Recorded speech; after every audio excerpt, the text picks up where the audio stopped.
Good evening from Paris. This is Live at Roland-Garros, your daily look at what's been going on at the second Grand Slam of the year. We have for you action, reaction, and a very special guest. And all you've got to do is sit back and enjoy. And we would love you to get in touch with us. The way you do that through the social media platforms is hashtag RG17. And with it being the time it is at night, 7 o'clock, the action is still taking place. So we're going to do our best throughout this show to bring you what's going on. We've got Jo-Wilfried Tsonga on court behind me on Philippe Chatrier, and Simona Halep due to be on that court, but she's been moved to Susan Longland. They're just, I think, starting the second set of that one, so we'll have the latest on that. But I'm very, very, very happy to say that alongside me, former world number one, three-time Roland-Garros champion, Arantxa Sanchez. Hello. Hello, how are you? I'm very well. Thank you so much for joining us. And for you, each year coming back here, it must be wonderful. Well, actually, I feel this is my second home, you know. I play here so many years, and I have great memories, you know, and I always have feeling like at home, actually. You know, the crowd is always, you know, was behind me when I was playing, and even now I come back from a spectator, you know, away, I still have people, you know, stop me. But it's great to be here. It's a great place to be, and my favorite Grand Slam always, you know, and a favorite city as well, so it's nice to be here. I imagine this is one of the tournaments you cannot walk around unrecognized. Someone is going to recognize you here. Well, yeah, normal, because as I say, I played, you know, so many years. It was 15 years, you know, that I play here. So it's long enough for people to know. And it's nice that they, you know, they see you back again, and they want to know what you're doing now, because it's been a while, you know, away from the courts. But it's a wonderful place, and I know they try to growing up, because they're starting, you know, to have some difficulties, you know, for this new stadiums and everything. But it's nice that they wanted to do, you know, better, and it's a great event to be, and to be part of it. Now, I want to find out what you're doing, because you are working here on television, but also, was it as the role of coaching consultant with Francesca Schiavone? Well, not either one or the other. Actually, you know, I'm a good friend of Francesca for a long time, and I was more as a friend, you know, trying to give her, you know, some motivation, because she needs, you know, some help, you know, and some advice a little bit. But I should not say the coach or consultant. I was here anyway, so I tried to help her, but she had a tough draw, you know, well, and a very tough draw. Was that a little bit strange that you were sort of plotting the downfall of the first Spanish woman to win Roland-Garros since you and Garbiñe Muguruza? Yes, no, definitely. And I'm telling you one thing, it's better to be a player to be a coach. I was suffering so much sitting there, so I don't know if they showed me my emotions when I was, you know, trying to watch the match. But I mean, I have nothing against Muguruza, but people were kind of wondering why I was on the other box. But now everybody knows that as a friend of Francesca, I just try to, you know, to give him some supporting. But she had a tough draw. Muguruza played really well, and it was a tough first round for Schiavone. Now, I'm just hearing that Simona Halep, whose match has been moved to Susan Longland, has taken the first set against Jana Čepelova. Now, the question mark over Simona Halep, a former finalist here, is her ankle that she rolled in the final at Rome. And it leads to this situation where we have the most ridiculous, and this is a set point for Simona Halep a short while ago, but this situation, Arantxa, where this women's draw is so ridiculously open. I think it's been a long time, actually. I don't remember, you know, when is the last time that the draw is so much open, you know. Is a lot of, you know, a window opportunity there for any player. So whoever is more, like, fit and more consistent and has more regularity and be able to win the 7 matches here will be the winner. But it's a question mark who we will be, because there's a lot of names going on. And with not being Serena, that normally she's been the nominated player, you know, dominated, and she's not here.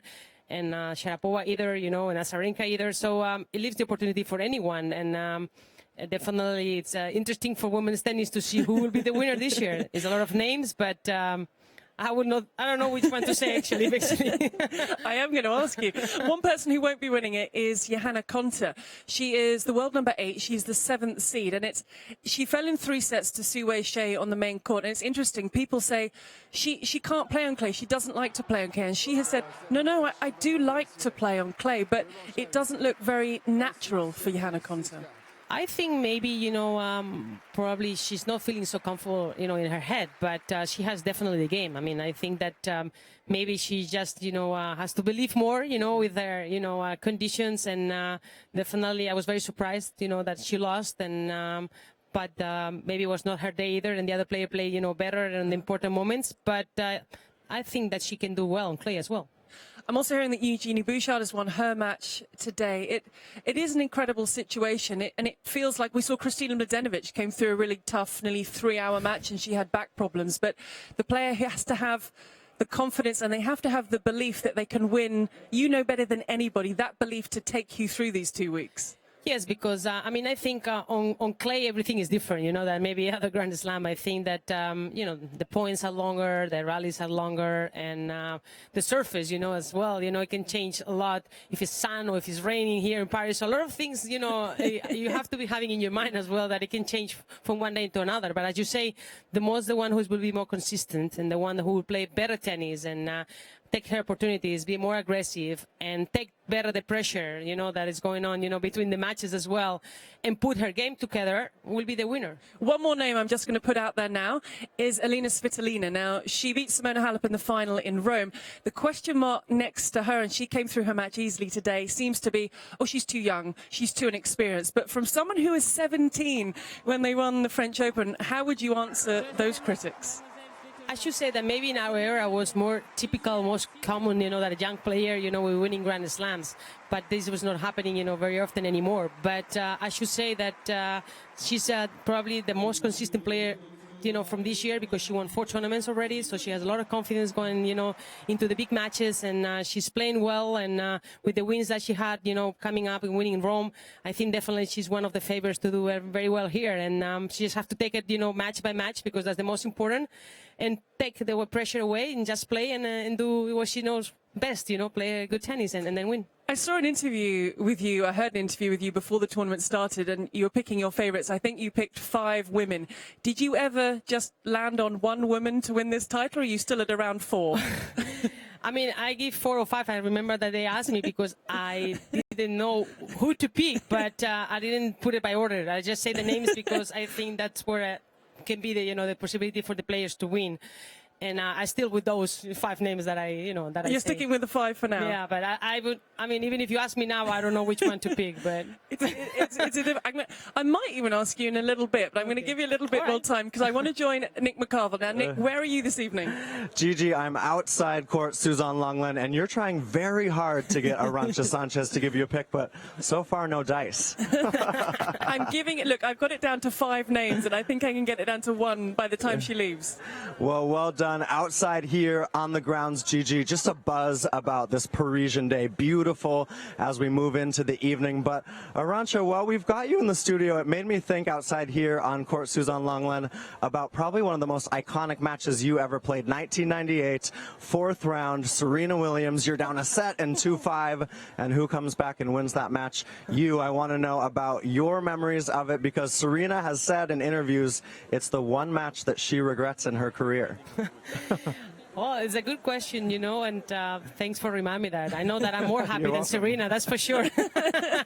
I was 6-4 down, 5-2 down, and 30 all, and it was a very long rally and like a very short ball, so I come into the net, and I see Serena preparing for playing a forehand, and I have a thought that she's going to hit so hard to me that she wanted to hit me so badly that I just decided which way I was going to go, right or left. I moved my head and just went away into the fence, and I look at her and I say, now I know you're not going to beat me. And then I come back, you know, winning the match, and you know, I won 7-6, and then I won the 3rd again, and I won the match. So I know she's not very happy, because that's the year, you know, I beat her in the quarters, then I beat her sisters, you know, Venus on the semis, and then the final I beat, you know, Monica Seles, and that's the year I won my 3rd French Open. So it brings me good memories, but it was a tough match. We have a kind of like, you know, rivalry on the court. But at the end, they told me that they were happy that they lost with the champion. And, you know, that's a good sign for me, a good memory. If you have to lose to someone, let it be the champion who goes on to win the tournament. That's the best, you know, because I think that at least you lost with the one that you won the tournament. You know? No one could beat this person. If I could take you back to 1989, how does it change the life of I was trying to think what I was doing at 17, and it was nothing very important, and I was probably causing my parents problems. How does it change the life of a 17? How do you deal with something like winning a Grand Slam, and one that, as a Spanish player, to win the French Open? Well, it was a crazy day. I remember that I changed my life, because I already been into the final. It was a big, like a big deal for me, play the best player ever, Steffi Graf, your idol that you watch many times on TV. And people don't think I have any chance to win, even how many games I was going to win, So I just went there and I have faith in me. I just played my game. And obviously, the match was very close since the beginning. So it didn't look as easy as it was going to be, and I just played really well. I won, the first set 7-6, lost 6-3. Then I was down 5-3. She served for the match. I come back and winning 7-5 in the third. So, but for me, it was like a dream come true, to beat Steffi Graf, the best player ever, and at that moment, the number one rank in the world, thinking, okay, if I beat her, why maybe one day I can be number one as well, And then my favorite tournament, the Roland-Garros, for a Spanish player to win, the first Spanish woman to do it. So it was like a big celebration in Spain. It was chaos, and when I come back, and I remember, I will never forget this. I went to the airport and it was thousands of people, yelling my name. I went waiting for you, waiting for me, to congratulate me. And I was like, oh my God. So it took me, as I honest, 3-4 days to realize what I really done, because I have the trophy. I didn't want to leave the trophy, any place. And then when I went back to my country, everything, changed my life, and especially that's where my career started going up. And but I have to handle with a lot of things, new things, for my career. The pressure started going on there, but I was able to be still, the feet on the floor and try not to let the bottom meets too much. But from one day to another, it was like, crazy. I should assume that, it was really, really like a big change for new things for me coming up. God, you're 17 years of age and suddenly a Grand Slam winner. Fast forward to 1994, your second title when you beat Mary Pierce in the final. How different was that? You're a different age. You've been there, seen it, done it a little bit more. Well, it was completely different because I already knew what it's like to win a Grand Slam. I also been in other, Grand Slam, finals before as well, and lost them, But knowing that she has the pressure because she was a favorite to win, and she was French, so people expecting her after beating Steffi Graf in the semifinals that she was going to win. So that helped me. The pressure was she put into herself as well. And then I play a better match than her and win the match. But I think that she also wanted to get back and have the revanche, for that match too. But it was different. I also was more mature as well. And that was the second year, that I won. And the same year, 94, 95, I became number one in the world. So it was my best 2 years of my career. If you could get rid of everything but one memory, you talk about being number one in the world and winning this title, would it be that first title, or is there another moment? It might have been a very small tournament that you would just keep if you could have one memory.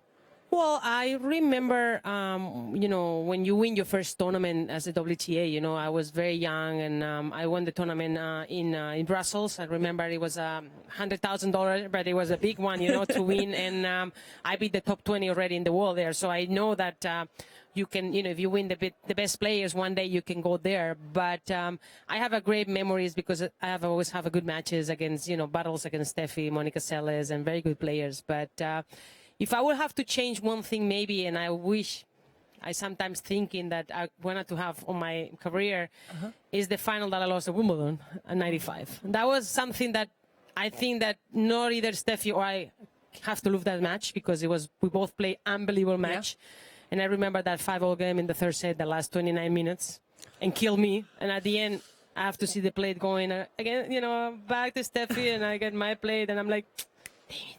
One day, maybe I have another chance. And then the year after I come back and I lost again. So, but anyway, I was in the final, and it's something that you cannot change. But, Wimbledon is always Wimbledon as well to have it, in Europe. But I cannot complain. My career has been really good as well. So. Arantxa, I didn't want to finish on a defeat in a final. We were doing so well with our Grand Slam wins. No problem, because everybody reminds me always that match, so it comes into my memory automatically. Arantxa, thank you so much for your time. Thank you for coming in. And we say this to all our guests. If you find yourself in the area at around 7 o'clock and you want to stop by and you feel like talking tennis, then we're here. I'm very, happy to be able to come back whenever you want. I have a great time. Thank you so much for being here. Thank you so much. Great to have Arantxa Sanchez with us. Now we're going to hear from a lady that she knows very well. They won 3 doubles titles together. It's Svetlana Kuznetsova, and she's been speaking to us about when she became French Open champion. Nara double faulted on the match point, and I was like, you cannot, like, I have goosebumps right now. but still, you know, I felt sorry for her. But of course, this is victory. This is what you worked for so many years. And Steffi Graf for me was a really great example. I've seen her play a lot. For me, she's a legend of legends, and to have it from her, it was really special. And I saw her like right first time in my life, right before the final in the locker room. So it's great. When I was in top 10 past years, first rounds of Grand Slam, they were like, okay, I make it, like I'll start playing like from fourth round, quarters. And now each match is unbelievable competitive. All girls are working out a lot to the gym. Before you never would see no one in the gym, and you just play hard. All girls playing amazing. You can lose any day, so you gotta be extremely prepared. Eli, welcome. Good evening. How are you? I'm very well, thank you. That was a very nice moment with the triple Roland-Garros champion. I know. How do you compare and compete with that? You're stepping into the seat of a triple Roland-Garros winner. I'm not going to go into that because it's too long. Yeah. But is this the point where we move on? Yeah. Yeah, this is the point where we move on. It's a really good point. We got our match of the day for you. And we mentioned earlier Johanna Konta fell. Now, she was the world number 8 and 7th seed. We also lost a seed in the men's draw. We lost the 9th seed. We lost the world number 10, Sasha Zverev.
Set the match. Carrasco. I played absolutely. Made the difference. The world doesn't stop now. I mean, I'm still number 4 on the race to London. I'm still doing okay this year. I won 3 tournaments so far. It's not the end of the world. Okay, I lost a match, but I mean, pretty much everybody loses a match every single week they play. So it's nothing that I should be. Of course, I should be concerned the way I played and the way I performed, but it's nothing to be tragic about. Of course, he'll be disappointed, Eli, but as he said, that it's not the end of the world, and he still has so many positives to take from what he's done so far this year. And he's 20 years old. Chances are he's going to play 1 or 2 more French Opens in the future. He said also that he was maybe overwhelmed a bit by Court-Philippe Chatrier. Guy Forget, sitting here yesterday, told us, well, let's see, because it's his first time in Court-Philippe Chatrier. Guy Forget knows his tennis. He was dead on with that. Verdasco experience. They stopped last night, came back today. He was ready to get back into it a lot quicker and took advantage of that. I think that those years on the tour. He was also asked, Sasha Zverev, if he felt that he should have played on last night because as tournament supervisor, chair umpire, they were all for good. We probably could have squeezed in another set in the light we had and the rain wasn't too heavy. But the players were very adamant they didn't want to continue. And actually, Sasha Zverev's answer was it should have been stopped earlier than it actually was. Yeah, I mean, it's always, it's a judgment call. The players are on the court. They have the light. They don't have the light. The fans in the stands, they want to see more tennis, so they were disappointed. It's, it's a difficult call. That's why there's a referee. He made the call at the end of the day. The action's still taking place around us. At the top of the show, we saw Simona Halep take the first set in her match. I can tell you that French hope Jo-Wilfried Tsonga, I'm sorry, Eli, he's dropped the first set just now to Renzo Olivos. So Jo-Wilfried Tsonga playing out on the court. Philippe Chatrier has lost in the first set. A fist pump from his opponent. Hasn't dropped 3, though. He's only dropped 1. He's only dropped one, and there is still a long way to go, but just letting everyone know that as things stand, Jo-Wilfried Tsonga, who became a new father this year, has dropped that first set by 7-5. Perfect time for us to have a little look at what else has taken place today. We've been able to throw in a few results and a few of the match points, but just put together in the men's side of things how things have panned out. We saw the defeat to Sasha Zverev. Andy Murray, meanwhile, he was someone a lot of people were looking at with interest to see which Murray would turn up. Well, the right Murray. He did lose the set, but then he was cruising and he got confident as it went along. And, you know, that's what he's going to need to get into this tournament, get an easy win. Sort of easy, but good enough. Good enough for it was Andy. good enough. He'll be happy to come through. The entertaining match of the day, Monfils-Brown. That was a hot shot central over there. These guys had a great time on court. They enjoyed themselves. They made it feel that way to the crowd that was there. That was the place to be. No doubt, no doubt. It certainly was, and yourself and Camille said that that was the match, and a big hug between them. We had a double tweener at one stage in that match. I mean, look, it had a little bit of everything, but it was Monfils who came through. Stan Wawrinka, the man we never talk about. Yeah, well, we're going to talk about him. He's match confident now. He won last week in Geneva at home in Switzerland. Easy win, first round. Watch out for Stan.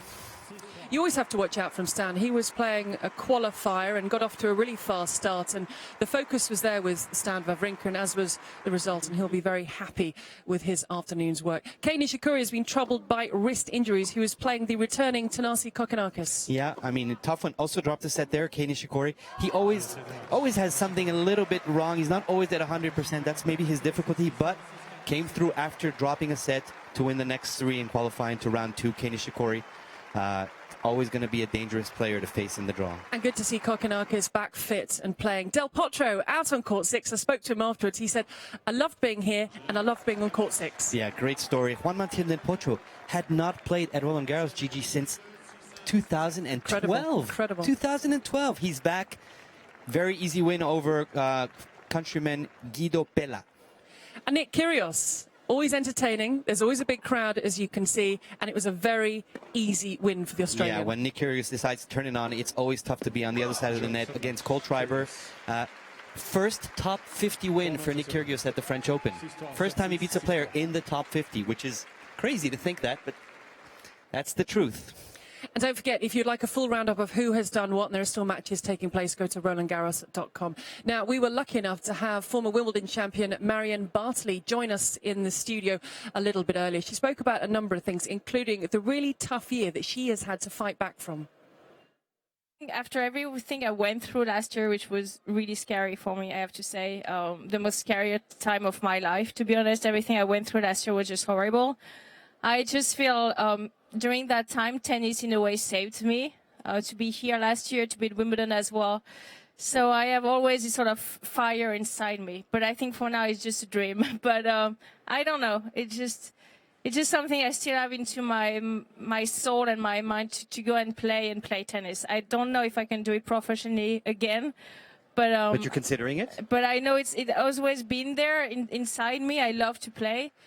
And I think you never know what future can hold. So considering what happened to me last year, you know, you see life with a different perspective. Now, Elina, I thought you weren't going to let her leave the set until she confirmed that she was making a comeback. Listen, Regine, I had Marion Bartoli here, and I'd read in an article, in an interview 2 days before, that she was talking about potential comeback, seeing Serena Williams, who's going to encourage her to do it. So she didn't say no. She didn't say yes, but she definitely didn't say no. And she also promised that if she decides before the end of the tournament, she'll come and tell us first. Oh, did she? Yes, she did. Oh, so you got that assurance from her? That's on tape. And it's just nice to see her here happy and smiling, because she has been through so much. Fantastic. I mean, she said it. She you know, she was afraid to die. I mean, I'm not, this is her saying this. So yeah, to see her up here, interviewing on court, happy. She walks in here with a huge smile on her face. She loves to be here. She loves tennis. The fire is still inside of her. She said it. Hey, I'm saying, Marion, come back.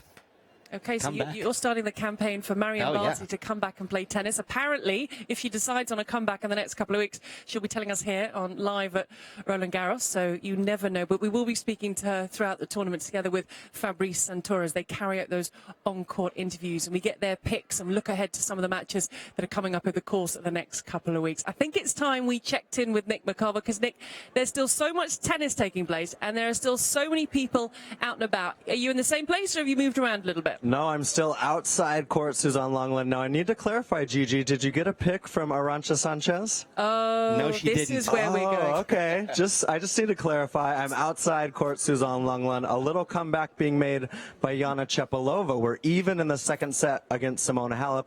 And Čepelova actually beat Halep in 3 sets at Wimbledon a couple of years ago. So we'll see. Johanna Konta already out of the tournament. Will we also lose Simona Halep? She's my pick. We'll see if she survives. So, Nick, I did get a short list of 5 for Arantxa Sanchez. That doesn't count. What was your short list like from the president and Victoria Azarenka? Oh, man, you know what?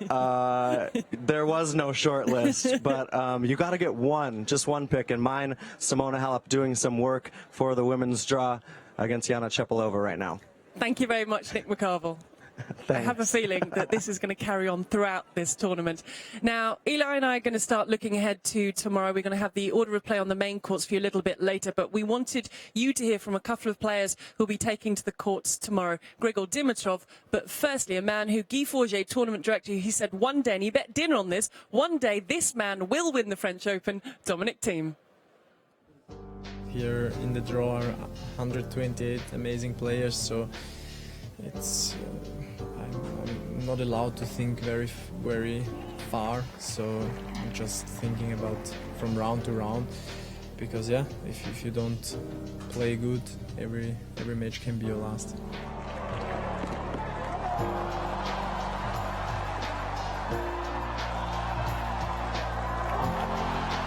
I mean, first time that I played on Sunday, and it was a big crowd there, so I'm very happy that I played a great point for the crowd as well.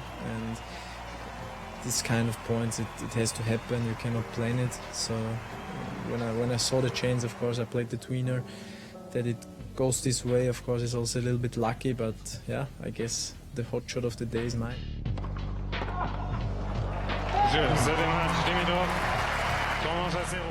It's good to get for that match. Obviously pretty positive and happy with the way I played today. Straight sets win, it's always helpful. So yeah, I'm just kind of getting into the rhythm of a slam now. I'm on the right. I think I'm on the right path now. So if Dominic Thiem is claiming the hot shot of the day for his tweener, and we had a double tweener today between Dustin Brown and Gaël Monfils. Gaël Monfils, Dustin Brown. We said it was going to be amazing. It was amazing. And this point, go check it out on the website, RolandGarros.com. Tweener, retweener, and finally Dustin Brown volleys into the net, but both players loving it, high-fiving at the change of ends. I mean, it was... we've got to show it. We have to show it. We can't talk about a double tweener here and it not is. show it. Perfect. Because we knew, and this was the one you and Camille said it's going to be full of everything, and it was. All right, here's the drop shot volley. Gaël Monfils goes to get it. Dustin Brown gets that tweener. It's not even a tweener. It's behind the back on the line. And there goes Gaël Monfils with the other tweener. And Dustin Brown's just so amazed. He hits it into the net. He's almost surprised at that ball. I mean, look at the dynamic between those two, both smiling. It's great. That's tennis. So you were good at picking the match yesterday. So we're going to have a little look at the order of play for tomorrow on Philippe Chatrier, and then moving to Suzanne Longland. And we got some great matches. You again are going to pick your match, whether it's an entertaining one or one you think we should be looking at. So on Philippe Chatrier, we're going to see the likes of Venus Williams, Garbine Muguruza, who I think has got a really tough match. Robert Hasser against Rafa Nadal. He makes his debut, Nadal and Chatrier, this year. And Luca Pouille against Thomas Bellucci. And I'll move it on to Suzanne Longland. So remember those matches, Eli. We've got Dominic Thiem, we've just heard from. Then Novak Djokovic, he makes way for Rafa Nadal on Chatrier, and he goes to Suzanne Longland. Sara Errani came through qualifying against Kristina Mladenovic, and Dominika Sibylkova is in action. So, and I can tell you, Kvitova, Dimitrov, Raonic and Kuznetsova, they're on court 1. But if there is one you're telling people who are watching to look out for whatever reason you choose, what would it be? Well, I'm gonna go with 2, Gigi. I'm gonna go with 1 on Court Philippe Chatrier very quickly. Nadal has it. I want to see Nadal go all the way to this decima. So I'm keeping my eye on him. Pushing him towards it's not going to be, maybe not going to be an incredible match, but still, I want to keep an eye on Nadal. And then Court Suzanne Lenglen, Irani Mladenovic. That's going to be a good match to watch. That's going to be competitive on both sides. Okay, Eli, thank you very much. Thank you very much. And if you'd like to get in touch with us, hashtag RG17. It doesn't stop when we come off air. You can send photos, comments. Maybe there's a challenge you would like Nick to do when he's out and about. Maybe it's getting a prediction from someone. That could be Nick McCarville's challenge for the rest of the tournament, to get someone to give him their pick for the Too tournament. hard for Nick. We would love to hear from you with whatever's on your mind. This has been, and it will continue to be, live at Roland-Garros. We'll be back at the same time tomorrow, but we're going to leave you this evening with a selection of players who will be taken to the court tomorrow. Bye for now.